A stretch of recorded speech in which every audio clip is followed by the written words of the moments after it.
Assalamualaikum warahmatullahi wabarakatuh.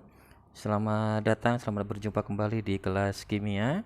Kita hari ini akan belajar tentang sifat koligatif untuk larutan elektrolit. Ini contoh soalnya. Hitung titik didih dan titik beku larutan H2SO4 0,2 molal jika diketahui sebanyak 90% H2SO4 terurai dalam larutan. Data pendukungnya ada Kf air di sana 1,86 derajat Celcius per molal dan Kb air 0,52 derajat Celcius per molal. Baik, sekarang kita akan belajar mengidentifikasi apa saja data yang ada di dalam soal. Pertama yang mau ditanya oleh soal kita adalah berapa titik didih dan titik beku ya. Berarti ada dua yang ditanya. Kemudian kita cek kembali di sini larutan yang digunakan adalah H2SO4.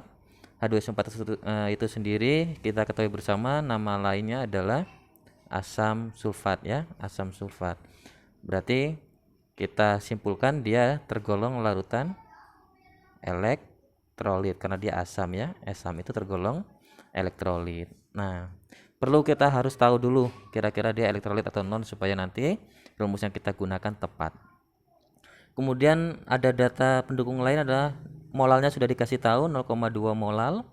Kemudian di sini ada 90% H2SO4. Nah, apa makna 90% di sana? 90% di sana berarti maknanya di situ berarti petunjuk untuk nilai alfa. Alfa itu sendiri derajat ionisasi itu kan nilainya antara 0 sampai 1. Berarti kalau dia masih dalam persen, berarti harus kita jadikan desimal ya. Jadinya adalah 0,9. Oke, alfanya sudah dapat. Nah, jika alfa sudah dapat, karena ini larutannya elektrolit, kita harus ingat nanti rumusnya berarti selalu dikali dengan I. Berarti langkah selanjutnya berarti kita belajar mencari nilai I.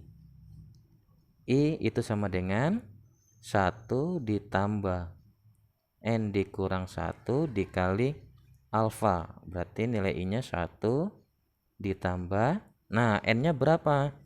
Nah, sekarang kita cek bersama. Larutan kita kan di sini adalah H2SO4. H2SO4 itu berarti ada berapa ya jumlah ionnya? Kita cek, hanya berarti ada 2, SO4-nya ada 1. Berarti ada 3. Berarti N-nya 3 gitu ya, untuk mencari nilai N. Nah, berarti 3. Ini ada 3-nya. Dikurang 1 dikali alfanya tadi adalah 0,9. Berarti 1 ditambah 2 dikali 0,9. Satunya tetap dulu, berarti 2 dikali 1, dikali 0,9 berarti 1,8. Berarti nilai I sama dengan 2,8. Oke. Dapat nilai I-nya 2,8. Molalnya juga sudah ada 0,2. Berarti sekarang kita akan lanjut. Diingat ya, I-nya 2,8. Oke. Tadi I-nya adalah 2,8. Untuk diingatin ya.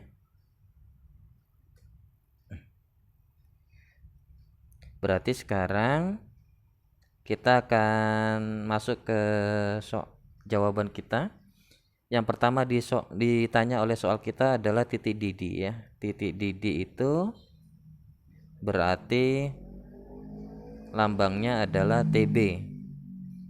Nah, TB itu sendiri rumusnya kita ingat adalah TB derajat ditambah delta TB.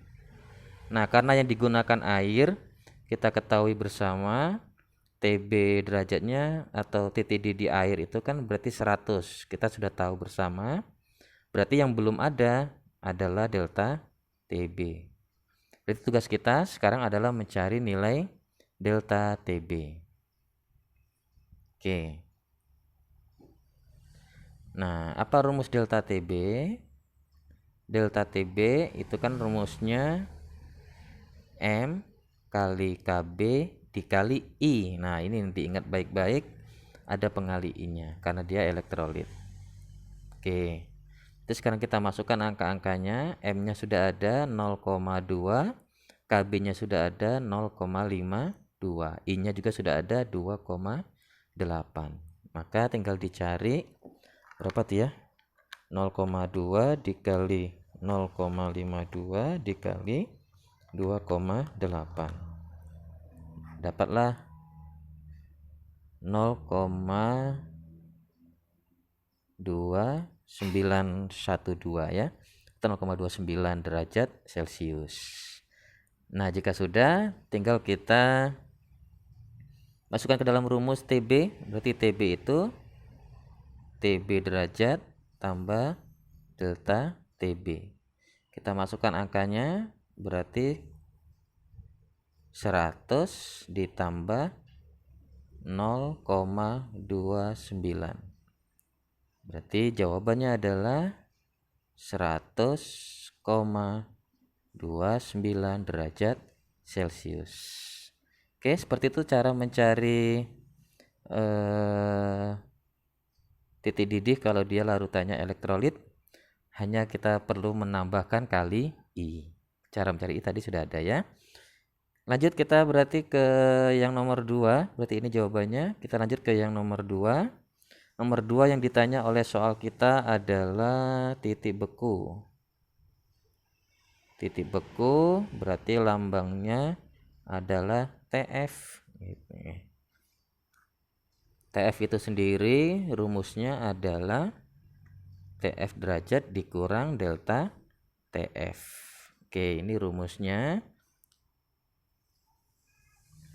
Nah, TF derajat sendiri, air itu sendiri membekunya di suhu 0. Berarti sudah ada nilainya. Delta TF yang belum ada. Berarti tugas kita adalah mencari nilai dari delta TF. Nah, delta TF itu sendiri, berarti langkah pertama cari delta TF. Delta TF rumusnya adalah M kali KF kali I. Berarti kalau kita masukkan angka-angkanya, M-nya 0,2 ada di soal, KF-nya 1,86, I-nya tadi adalah 2,8. Maka kalau kita hitung, tinggal kita kali 0,2 kali 1,86 kali 2,8. Hasilnya adalah 1,04 ya. 0416 gitu ya. Kita 0,4 aja lah ya. Oke, kalau sudah dapat delta TF, tinggal dicari TF-nya.